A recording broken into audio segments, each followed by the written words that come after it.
Hello, good people. Thank you for joining me today. My name is John Kuhn. I'm recovering from PTSD, and as I recover, I see that my struggles are very similar to people that are struggling with opioids or alcoholism. I myself am an alcoholic. I drank since I was probably 16 years old when I started drinking, and it didn't take me very long to start drinking heavily. Back in those days, both of my parents were nothing to be proud of. As a matter of fact, I really don't even remember most of my childhood. I hope it doesn't come back like some of the other memories I'll talk about in a few minutes. I couldn't get away from my parents, so I just drank, partied, did everything against what they wanted, of course. And I learned to be extremely rebellious. I learned to be a survivor. And I learned to stand up for myself at a very young age, way younger than I should have. I believe I was about 12 years old when I had enough of my father threatening to kill me that I was prepared to take him out if he continued his threats. And I gave him the ultimatum, and he moved out for 3 days. Well, I was 12, 13 years old, and so drinking and partying, just going house to house, living wherever I could, stay away from them. I come home when they weren't there, steal food, grab a roast out of the freezer. That was good for one guy's house. For mom would cook that, we'd eat that for 2 nights, and then be able to stay for a night there. And then another friend's house, I'd grab a piece of ham or something. That's good for a week there, because I helped clean the house, and you know, Frida didn't know the details of what was going on in my world. She knew that there were some real issues, and I told my parents that I was sleeping in a gravel pit down below town, well, a sand pit for road sand, and I left a sleeping bag up on top of the pile. It's a big building. Go up on top of the sand pile and go up behind it. I left a sleeping bag up there, a couple of pillows and a book. I never read much. And I told my parents that I was living at that sand pile, and every once in a while I'd see some footprints go up there. So I'd run up and down the hill a couple of times every day just to keep fresh tracks there so they wouldn't suspect anything. Every once in a while I'd see my dad's footprints go up the hill. And apparently I convinced him, because he didn't look any further than that, or else he just didn't care. Whatever. Maybe he wanted to bury me in the sand pit. Oh, so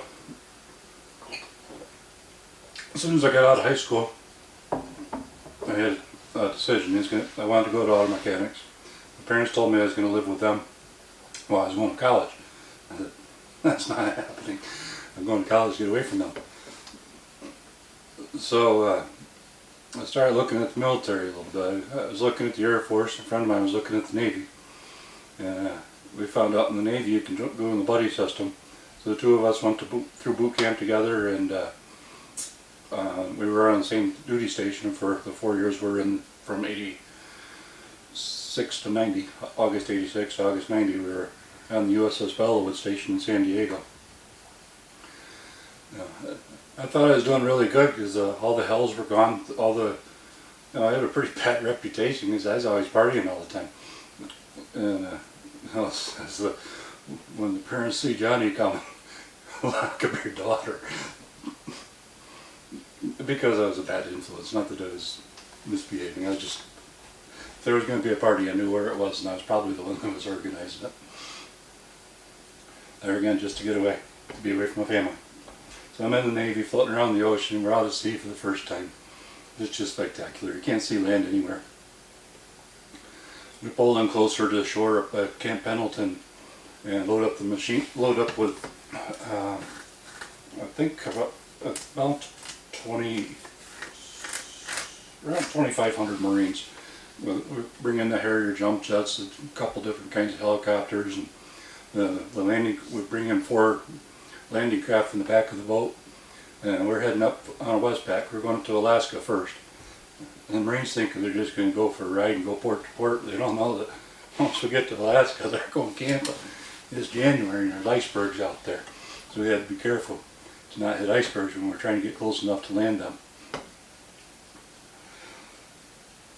This was back when Russia was planning to go across the ice to invade Alaska. And obviously they never did that. But we were playing war games around Anchorage, Alaska. And I believe it was day 2. My memories are very distorted. I'm finding out that some of my facts in my mind are not true at all. And I'm finding out that some are worse. So I don't know what to believe. I don't know how to trust myself. I don't know how to trust my memories and thoughts. But so we're playing war games in a few different countries, and there's 2 cyclones coming towards us. They're predicted to emerge exactly at our point. To emerge, something. We know it's coming.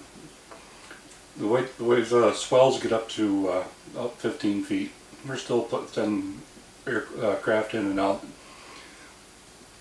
And it's getting worse fast. We're getting up to 20-foot swells. We still sent some landing craft out.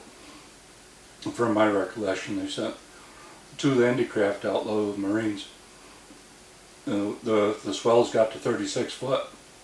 36 foot in a 100-foot long boat. 36-foot swells in a 100-foot boat with icebergs in the water. We lost them.